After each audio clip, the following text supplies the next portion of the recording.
ನಮಸ್ಕಾರ ಸ್ನೇಹಿತರೆ, ಯಜುಮಂಜರಿಗೆ ಸ್ವಾಗತ. ಈ ಒಂದು ವಿಡಿಯೋದಲ್ಲಿ 50 ಲಕ್ಷ BPL ರೇಷನ್ ಕಾರ್ಡ್ಗಳು ರದ್ದಾಗಿವೆ.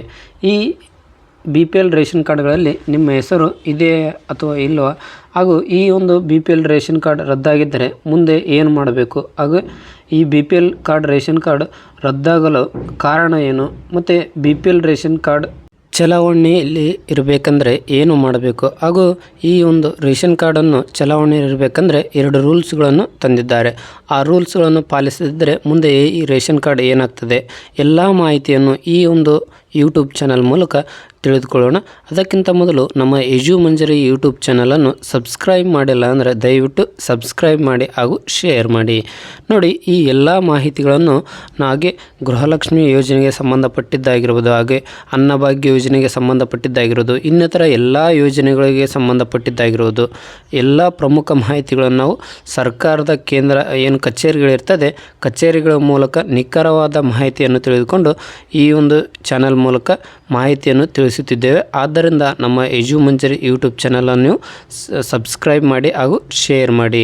ನೋಡಿ, ಈ ಒಂದು ರಾಜ್ಯಾದ್ಯಂತ ಏನು 50 ಲಕ್ಷ ರೇಷನ್ ಕಾರ್ಡ್ಗಳನ್ನು ರದ್ದು ಮಾಡಲು ಸರ್ಕಾರ ಸಜ್ಜಾಗಿದೆ. ಆದರೆ ಈ ಒಂದು ರೇಷನ್ ಕಾರ್ಡನ್ನು ರದ್ದು ಮಾಡಲು ಮೂಲ ಕಾರಣ ಏನು, ಹಾಗೂ ಇನ್ನಿತರ ಎಲ್ಲ ಮಾಹಿತಿಗಳನ್ನು ನೋಡಿದರೆ ಇಲ್ಲಿ ಕರ್ನಾಟಕದ ಏನು 50 ಲಕ್ಷಕ್ಕಿಂತಲೂ ಹೆಚ್ಚು ರೇಷನ್ ಕಾರ್ಡ್ಗಳಿದ್ದಾವೆ. ಆದರೆ ಇಲ್ಲಿ ರೇಷನ್ ಕಾರ್ಡ್ಗಳನ್ನು ಆಹಾರ ಮತ್ತು ನಾಗರಿಕ ಸರಬರಾಜು ಇಲಾಖೆ ಏನಿದೆ, ಆ ಅಧಿಕಾರಿಗಳು ಈಗಾಗಲೇ ಕಾರ್ಯಾಚರಣೆ ಮಾಡಿ 50 ಲಕ್ಷ BPL ಕಾರ್ಡ್ಗಳನ್ನು ರದ್ದು ಆಗಲಿವೆ ಎಂಬ ಒಂದು ಮಾಹಿತಿಯನ್ನು ಸುಳಿವನ್ನು ಕೊಟ್ಟಿದ್ದಾರೆ. ಇದಕ್ಕೆ ಕಾರಣ ಏನಪ್ಪ ಅಂದರೆ, ನಕಲು ದಾಖಲಾತಿಯನ್ನು ನೀಡಿ ಹಾಗೂ ಒಂದು ಹೆಚ್ಚಿನ ಆಸ್ತಿಯನ್ನು ಹೊಂದಿದವರು ಹಾಗೂ ಮತ್ತು ಸರ್ಕಾರಿ ಹುದ್ದೆಯಲ್ಲಿರುವವರು, ಈ ಥರ ಪ್ರಮುಖ ಒಂದು ಕಾರಣ ಇಟ್ಟುಕೊಂಡು ಅವರು ರೇಷನ್ ಕಾರ್ಡನ್ನು ರದ್ದು ಮಾಡ್ತಾ ಇದ್ದಾರೆ. ಈ ಒಂದು ರಾಜ್ಯದಲ್ಲಿ ಸುಮಾರು 50 ಲಕ್ಷಕ್ಕಿಂತ ಹೆಚ್ಚು ನಕಲಿ BPL ರೇಷನ್ ಕಾರ್ಡ್ಗಳು ಇದ್ದಾವೆ ಅಂತೇಳಿ ಅಧಿಕಾರಿಗಳು ಒಂದು ಮಾಹಿತಿಯನ್ನು ತಿಳಿಸಿದ್ದಾರೆ. ಈ ಒಂದು ಆಹಾರ ಮತ್ತು ನಾಗರಿಕ ಸರಬರಾಜು ಇಲಾಖೆ ಏನು ಸಚಿವರಾದಂಥ KH ಮುನಿಯಪ್ಪ ಅವರು ಏನಿದ್ದಾರೆ, ಅವರು ಈಗಾಗಲೇ ಒಂದು ಅರ್ಹತೆ ಹೊಂದಿದವರಿಗೆ ಮಾತ್ರ BPL ಕಾರ್ಡ್ ನೀಡಬೇಕಂತೇಳಿ ಹೇಳಿಕೆಯನ್ನು ಹೊರಡಿಸಿದ್ದಾರೆ. ಅಲ್ಲದೆ ಈ ಒಂದು ಅರ್ಹತೆ ಇಲ್ಲದ ಏನು ಸುಳ್ಳು ಮಾಹಿತಿಯನ್ನು ನೀಡಿ ಈ ಒಂದು ರೇಷನ್ ಕಾರ್ಡ್ ಪಡೆದವರಿಗೆ ಅಂಥವ್ರಿಗೆ ಕಾನೂನಿನ ಮೂಲಕ ಶಿಕ್ಷೆ ಆಗಲೇಬೇಕು, ಕೈಗೊಳ್ಳಬೇಕಂತೇಳಿ KH ಮುನಿಯಪ್ಪ ಅವರು ಈಗಾಗಲೇ ತಿಳಿಸಿದ್ದಾರೆ. ಆದ್ದರಿಂದ ಈ ಒಂದು BPL ರೇಷನ್ ಕಾರ್ಡ್ ಏನಿದ್ದಾವೆ, ಬಡತನ ರೇಖೆಗಿಂತ ಕಡಿಮೆ ಇದ್ದವರಿಗೆ ಮಾತ್ರ ಈ ಒಂದು BPL ರೇಷನ್ ಕಾರ್ಡನ್ನು ಒಂದು ಹಕ್ಕನ್ನು ಹೊಂದಿದ್ದಾರೆ. ಹಾಗೂ ಈ ಒಂದು BPL ರೇಷನ್ ಕಾರ್ಡ್ ಏನು APL ಇದ್ದಾರೆ, ಅವರಿಗೆ ಈ ಒಂದು BPL ಕಾರ್ಡ್ ರೇಷನ್ ಕಾರ್ಡನ್ನು ಹೊಂದಲು ಅರ್ಹತೆ ಇಲ್ಲ. ಆದ್ದರಿಂದ ಇವಾಗಲೇ ಏನಾದರೂ ಸುಳ್ಳು ಮಾಹಿತಿಯನ್ನು ನೀಡಿ ಅಥವಾ ಬೇರೆ ಏನಾದರೂ ನೀವು ಸರ್ಕಾರಿ ಹುದ್ದೆಯಲ್ಲಿದ್ದರೆ ಈ ಒಂದು BPL ಕಾರ್ಡ್ ರೇಷನ್ ಕಾರ್ಡನ್ನು ನೀವೇ ರದ್ದು ಮಾಡಿಸುವುದು ಉತ್ತಮ ಆಗಿರ್ತದೆ. ಇಲ್ಲಿ ಈ ಒಂದು ಏನು BPL ಕಾರ್ಡಿಂದ ಉಚಿತ ಅಕ್ಕಿ ಪಡೆಯೋದಾಗಿರುವುದು ಅಥವಾ ಸರ್ಕಾರದಿಂದ ಒಂದು ಯೋಜನೆಗಳ ಸವಲತ್ತನ್ನು ಪಡೆಯಬಹುದಾಗಿದೆ. ಹಾಗೂ ಸರ್ಕಾರಿ ಒಂದು ಆಸ್ಪತ್ರೆಗಳಲ್ಲಿ ಈ ಒಂದು BPL ಕಾರ್ಡ್ ಮೂಲಕ ಏನು ಚೆಕಪ್ ಮಾಡಿಸ್ಕೊಳ್ಳೋದಾಗಿರುವುದು, ಇನ್ನಿತರ ಎಲ್ಲ ಯೋಜನೆಗಳು ಒಂದು ಸವಲತ್ತುಗಳು ಈ ಒಂದು BPL ಕಾರ್ಡ್ನಿಂದ ಇದ್ದಾವೆ. ಈ ಐಷಾರಾಮಿ ಜೀವನ ನಡೆಸುತ್ತಿರುವಂಥವರು ಸಹ ಈ ಒಂದು BPL ರೇಷನ್ ಕಾರ್ಡನ್ನು ಹೊಂದಿದ್ದಾರೆ. ಇಲ್ಲಿ ಏನು ಮತ್ತು ಇನ್ನಿತರ ಈ ಗುರುತಿನ ಚೀಟಿ ಆಗಿರ್ಬೋದು, ಎಲ್ಲದಕ್ಕೂ ಈ ಒಂದು BPL ಕಾರ್ಡ್ ರೇಷನ್ ಕಾರ್ಡ್ ಬೇಕಾಗ್ತದೆ. ಇಲ್ಲಿ BPL ರೇಷನ್ ಕಾರ್ಡ್ ಇದ್ದವರು ಕುಟುಂಬವು 3 ಎಕರೆಗಿಂತ ಹೆಚ್ಚು ಭೂಮಿಯನ್ನು ಹೊಂದಿರಬೇಕು, ಹಾಗೂ ಐಷಾರಾಮಿ ಕಾರು ಬಂಗಲೆ ಇದನ್ನೆಲ್ಲ ಹೊಂದಿರಬಾರ್ದು. BPL ರೇಷನ್ ಕಾರ್ಡ್ ಹೊಂದಬೇಕಂದ್ರೆ 2 ಎಕರೆಗಿಂತ ಕಡಿಮೆ ಭೂಮಿ ಇರಬೇಕು. ಹಾಗೆ ಏನು APL ಕಾರ್ಡ್ ಹೊಂದಬೇಕಂದ್ರೆ 3 ಎಕರೆಗಿಂತ ಹೆಚ್ಚು ಭೂಮಿಯನ್ನು ಹೊಂದಿರಬೇಕು. ಮತ್ತು ಐಷಾರಾಮಿ ಕಾರ್ ಆಗಿರ್ಬೋದು ಅಥವಾ ಬಂಗ್ಲೆ ಆಗಿರ್ಬೋದು, ಮತ್ತು ನಗರ ಪ್ರದೇಶದಲ್ಲಿ 100 ಚದರ ಕಿಲೋಮೀಟ್ರ್ಗಿಂತ ಹೆಚ್ಚು ಜಾಗವನ್ನು ಏನು ಹೊಂದಿರ್ತಾರೆ ಅಂಥವ್ರಿಗೆ ಈ ಒಂದು APL ಕಾರ್ಡ್ ಅನ್ನು ಒದಗಿಸಲಾಗ್ತದೆ. ಅದೇ BPL ಕಾರ್ಡ್ ಈ ಥರ ಸರಳ ಜೀವನ ನಡೆಸೋರು ಮತ್ತು ಏನು ಕಡಿಮೆ ಆಸ್ತಿಯನ್ನು ಹೊಂದಿದವ್ರಿಗೆ, ಇಂಥವ್ರಿಗೆ BPL ಕಾರ್ಡನ್ನು ನೀಡಲಾಗ್ತದೆ.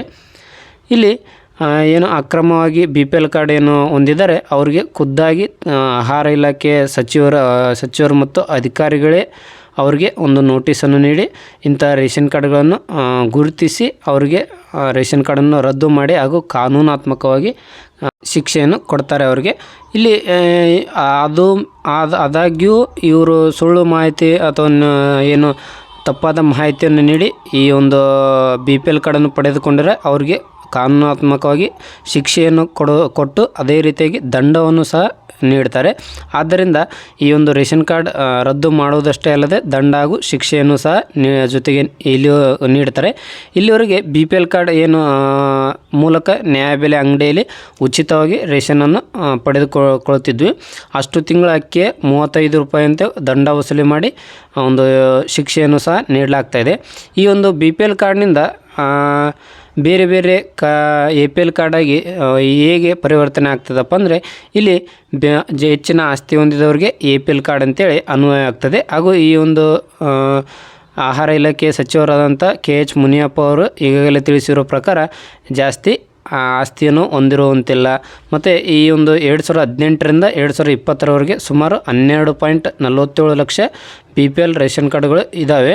ಹಾಗೂ ಇನ್ನೊಂದು AAY ರೇಷನ್ ಕಾರ್ಡ್ಗಳನ್ನು APL ರೇಷನ್ ಕಾರ್ಡ್ಗಳಾಗಿ ಬದಲಾವಣೆ ಮಾಡ್ತೇವೆ ಅಂತೇಳಿ ಇವಾಗಲೇ ಹೇಳಿಕೆಯನ್ನು ಸಹ ನೀಡಿದ್ದಾರೆ. ಮತ್ತು ಇನ್ನು ಶೀಘ್ರದಲ್ಲೇ 50 ಲಕ್ಷ ಹೆಚ್ಚು ನಕಲಿ ಏನು ರೇಷನ್ ಕಾರ್ಡ್ಗಳಿದ್ದಾವೆ ಅವುಗಳನ್ನು ಸಹ ಗುರುತಿಸಿ ಅಂಥ ರೇಷನ್ ಕಾರ್ಡ್ಗಳನ್ನು ನಾವು ರದ್ದು ಮಾಡಿ ಅದೇ ರೇಷನ್ ಕಾರ್ಡ್ಗಳಿಗೆ ನಾವು BPL ಇರೋದನ್ನು APL ಆಗಿ ವರ್ಗಾವಣೆ ಮಾಡ್ತೇವೆ ಅಂತೇಳಿ KH ಮುನಿಯಪ್ಪ ಅವರು ಹೇಳಿದ್ದಾರೆ. ಇವಾಗಲೇ BPL ಕಾರ್ಡ್ ರೇಷನ್ ಕಾರ್ಡ್ಗಳು ಏನು ರದ್ದು ಮಾಡಲಾಗಿದೆ, ದಕ್ಷಿಣ ಕನ್ನಡ ಮತ್ತು ಚಿತ್ರದುರ್ಗ ಆಗಿರ್ಬೋದು, ಮೈಸೂರು, ವಿಜಯಪುರ ಮುಂತಾದ ಜಿಲ್ಲೆಗಳಲ್ಲಿ 1 ಲಕ್ಷಕ್ಕಿಂತ ಹೆಚ್ಚು BPL ಕಾರ್ಡ್ಗಳನ್ನು ರದ್ದು ಮಾಡಿ ರದ್ದು ಮಾಡಲಾಗಿದೆ ಅಂತೇಳಿ ಆಹಾರ ಇಲಾಖೆ ಇವಾಗಲೇ ತಿಳಿಸಿದೆ. ಈ ಒಂದು ರೇಷನ್ ಕಾರ್ಡ್ ರದ್ದಾಗದೇ ಇರಲು ಏನು ಮಾಡಬೇಕಪ್ಪ ಅಂದರೆ ನಾವು ಈ ಒಂದು ರೇಷನ್ ಕಾರ್ಡ್ ಏನು ಉಚಿತ ಅಕ್ಕಿ ಪಡೆಯೋದಾಗಿರ್ಬೋದು ಅಥವಾ ಇನ್ನಿತರ ಎಲ್ಲ ಯೋಜನೆಗಳನ್ನು ಪಡೆಯಬೇಕಂದ್ರೆ ಈ ರೇಷನ್ ಕಾರ್ಡ್ ಕಡ್ಡಾಯವಾಗಿರ್ತದೆ. ಆದ್ದರಿಂದ ಈ ಒಂದು ರೇಷನ್ ಕಾರ್ಡ್ ರದ್ದಾಗಬಾರ್ದಪ್ಪ ಅಂದರೆ ಏನು ಮಾಡಬೇಕಪ್ಪ ಅಂದರೆ ಈ ಒಂದು ರೇಷನ್ ಕಾರ್ಡ್ಗೆ ನಾವು ಕಂಪಲ್ಸರಿ KYC ಮಾಡಿಸ್ಬೇಕಾಗ್ತದೆ. ನೋಡಿ, ನಿಮ್ಮ ಒಂದು ರೇಷನ್ ಕಾರ್ಡ್ ಏನಿರ್ತದೆ ನಿಮ್ಮ ಹತ್ತಿರದ ಸೇವಾ ಕೇಂದ್ರಗಳಾಗಿರ್ಬೋದು ಅಥವಾ ಸೈಬರ್ ಸೆಂಟರ್ ಏನಿರ್ತದೆ ಅಲ್ಲಿ ಹೋಗಿ ನೀವು KYC ಮಾಡಿಸಿದರೆ ನಿಮ್ಮ ಒಂದು ಆಧಾರ್ ಕಾರ್ಡ್ ಸೇಫ್ ಝೋನಲ್ಲಿರ್ತದೆ. ಆದ್ದರಿಂದ ನಿಮ್ಮ ಒಂದು ರೇಷನ್ ಕಾರ್ಡ್ ರದ್ದಾಗಬಾರ್ದಂದರೆ ನಿಮ್ಮ ಹತ್ತಿರದ ಸೇವಾ ಕೇಂದ್ರಗಳಲ್ಲಿ ರೇಷನ್ ಕಾರ್ಡ್ನಲ್ಲಿರೋ ಎಲ್ಲ ಸದಸ್ಯರ ಆಧಾರ್ ಕಾರ್ಡಿಗೂ ಒಂದು ಲಿಂಕ್ ಮಾಡಿಸ್ಬೇಕಾಗ್ತದೆ. ಈ ರೇಷನ್ ಕಾರ್ಡ್ KYC ಮತ್ತು ಆಧಾರ್ ಕಾರ್ಡ್ನಲ್ಲಿರುವ ರೇಷನ್ ಕಾರ್ಡ್ನಲ್ಲಿ ಎಷ್ಟು ಜನ ಇರ್ತಾರೆ ಅವರೆಲ್ಲರೂ ಆಧಾರ್ ಕಾರ್ಡ್ ಲಿಂಕ್ ಆಗಿರಬೇಕಾಗ್ತದೆ. ಕಡ್ಡಾಯವಾಗಿ ಇದನ್ನು ನೀವು ಮಾಡಿಸಲೇಬೇಕು. ಪ್ರತಿಯೊಂದು ದಾಖಲಾತಿ ಸರಿ ಇದ್ದರೆ ಹಾಗೂ ಅರ್ಹತೆ ಹೊಂದಿದ್ದರೆ ಮಾತ್ರ ಈ ಒಂದು ರೇಷನ್ ಕಾರ್ಡ್ ಯೂಸ್ ಮಾಡುವುದಕ್ಕೆ ಅರ್ಹತೆಯನ್ನು ನೀವು ಹೊಂದಿರ್ತೀರ. ಇಲ್ಲಾಂದರೆ ಸರ್ಕಾರದ ನಿಯಮದ ಪ್ರಕಾರ ಇದು ರದ್ದಾಗಲಿದೆ. ನೀವು ಅದೇ ರೀತಿಯಾಗಿ ಎರಡನೇ ಒಂದು ನಿಯಮ ಏನಪ್ಪ ಅಂದರೆ ಮೊದಲನೇದು KYCಯನ್ನು ಮಾಡಿಸ್ಬೇಕು. ಮತ್ತು ಆ ರೇಷನ್ ಕಾರ್ಡ್ನಲ್ಲಿ ಎಷ್ಟು ಜನ ಇರ್ತೀರ ಅವರೆಲ್ಲರೂ ಆಧಾರ್ ಕಾರ್ಡನ್ನು ಲಿಂಕ್ ಮಾಡಿಸ್ಬೇಕಾಗ್ತದೆ. ಅದೇ ರೀತಿಯಾಗಿ ಪ್ರತಿ ತಿಂಗಳು ನೀವು ರೇಷನನ್ನು ಪಡೆಯಬೇಕಾಗ್ತದೆ. ಹೌದು, ಇಲ್ಲಿ ನೀವು ಒಂದು ರೇಷನ್ ಕಾರ್ಡ್ ಪಡೆಯದಿದ್ದರೆ ನಿಮ್ಮ ಒಂದು BPL ಕಾರ್ಡ್ ಏನಿರ್ತದೆ ಅದನ್ನು APL ಕಾರ್ಡ್ ಆಗಿ ಪರಿವರ್ತಿಸಬಹುದು. ಎಚ್ಚರಿಕೆಯಿಂದ ನೀವು ಗಮನವಹಿಸಬೇಕಾಗ್ತದೆ. ನೀವು ಪ್ರತಿ ತಿಂಗಳು ನಿಮ್ಮ ಒಂದು ರೇಷನ್ ಕಾರ್ಡ್ನಿಂದ ಉಚಿತ ಅಕ್ಕಿಯನ್ನು ಪಡೆಯಬೇಕಾಗಿರುತ್ತದೆ.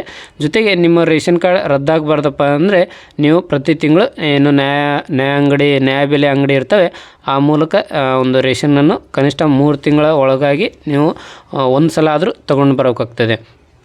ನೋಡಿ, ನೀವು ಪ್ರತಿ ತಿಂಗಳು ತರಲಿಲ್ಲಪ್ಪ ಅಂದರೂ 3 ತಿಂಗಳ ಒಳಗೆ ಒಂದು ಸರಿ ಆದರೂ ನೀವು ತರಲೇಬೇಕಾಗ್ತದೆ. ಇಲ್ಲಾಂದರೆ ನೀವು ಒಂದು ಏನು BPL ಕಾರ್ಡ್ ರದ್ದಾಗುವ ಚಾನ್ಸ್ ಇರ್ತದೆ. ಆಹಾರ ಧಾನ್ಯಗಳನ್ನು ನ್ಯಾಯಬೆಲೆ ಅಂಗಡಿಯ ಮೂಲಕ ನೀವು ಪಡೆದುಕೊಳ್ಳದಿದ್ದರೆ ನಿಮ್ಮ ಒಂದು ರೇಷನ್ ಕಾರ್ಡ್ ರದ್ದಾಗುತ್ತದೆ. ಇಲ್ಲಿ ಚಾಲ್ತಿಯಲ್ಲಿ ಇರಬೇಕು. ಈ ಒಂದು ರೇಷನ್ ಕಾರ್ಡ್ ನೀವು ಚಾಲ್ತಿಯಲ್ಲಿ ಇಟ್ಕೊಂಡಿರಬೇಕು. ಈ ರೇಷನ್ ತರುವ ಮೂಲಕ ನಿಮ್ಮ ರೇಷನ್ ಕಾರ್ಡ್ ಚಾಲ್ತಿಯಲ್ಲಿದೆ ಅಂತೇಳಿ ಅವರಿಗೆ ಒಂದು ಇನ್ಫಾರ್ಮೇಷನ್ ಹೋಗ್ತದೆ.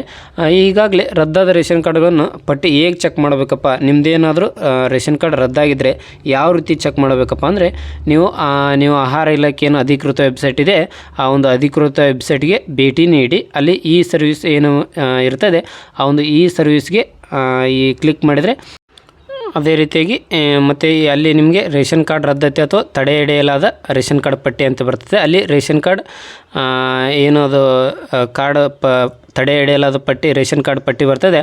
ಅದರ ಮೇಲೆ ನೀವು ಕ್ಲಿಕ್ ಮಾಡಿ ನಿಮ್ಮ ಒಂದು ಜಿಲ್ಲೆ ಹಾಗೂ ನಿಮ್ಮ ಒಂದು ತಾಲೂಕು ಮತ್ತು ಅದೇ ರೀತಿಯಾಗಿ ನಿಮ್ಮ ಒಂದು ಹೋಬಳಿ ಹಾಗೂ ನಿಮ್ಮ ಏನು ಸಂಬಂಧಿಸಿದ ಗ್ರಾಮ ಇರ್ತದೆ ಆ ಒಂದು ಎಲ್ಲವನ್ನು ಕ್ಲಿಕ್ ಮಾಡಿದ ನಂತರ ಎಲ್ಲ ಫಿಲ್ ಮಾಡಿದ ನಂತರ ನೀವು ಅನ್ನು ಸಬ್ಮಿಟ್ ಕೊಟ್ಟರೆ ನಿಮ್ಮ ಒಂದು ರೇಷನ್ ಕಾರ್ಡ್ ಇದು ರದ್ದಾಗಿದೆ ಅಥವಾ ಚಲಾವಣೆಯಲ್ಲಿದೆ ಅಂತೇಳಿ ಸಂಪೂರ್ಣ ಮಾಹಿತಿಯನ್ನು ನಿಮಗೆ ತಿಳಿಸುತ್ತದೆ. ಅದೇ ರೀತಿ ಗೃಹಲಕ್ಷ್ಮಿ ಯೋಜನೆ ಆಗಿರ್ಬೋದು ಅಥವಾ ಅನ್ನಭಾಗ್ಯ ಯೋಜನೆ ಆಗಿರ್ಬೋದು, ಇನ್ನೂ ಹಲವಾರು ಯೋಜನೆಗಳ ಮಾಹಿತಿ ಹಾಗೂ ಇನ್ನಿತರ ಏನು ಸರ್ಕಾರದ ಹುದ್ದೆಗಳಾಗಿರ್ಬೋದು, ಇನ್ನಿತರ ಎಲ್ಲ ಮಾಹಿತಿಗಳನ್ನು ನಮ್ಮ ಯಜು ಮಂಜರಿ ಯೂಟ್ಯೂಬ್ ಚಾನಲ್ ಮೂಲಕ ನಿಖರವಾದ ಮಾಹಿತಿಯನ್ನು ನಾವು ಏನು ಈ ಒಂದು ಸರ್ಕಾರದ ಕೇಂದ್ರ ಕಚೇರಿಗಳಿರ್ತವೆ ಆ ಕಚೇರಿಗಳ ಮೂಲಕ ನಿಖರವಾದ ಮಾಹಿತಿಯನ್ನು ತಿಳಿದುಕೊಂಡು ಈ ಒಂದು ಚಾನಲ್ ಮೂಲಕ ತಿಳಿಸುತ್ತಿದ್ದೇವೆ. ಆದ್ದರಿಂದ ನಮ್ಮ ಯಜು ಮಂಜರಿ ಚಾನಲನ್ನು ನೀವು ಸಬ್ಸ್ಕ್ರೈಬ್ ಮಾಡಿ ಹಾಗೂ ಶೇರ್ ಮಾಡಿ. ಈ ವಿಡಿಯೋ ನಿಮಗೆ ಇಷ್ಟವಾಗಿದ್ದರೆ ದಯವಿಟ್ಟು ಲೈಕ್ ಮಾಡಿ.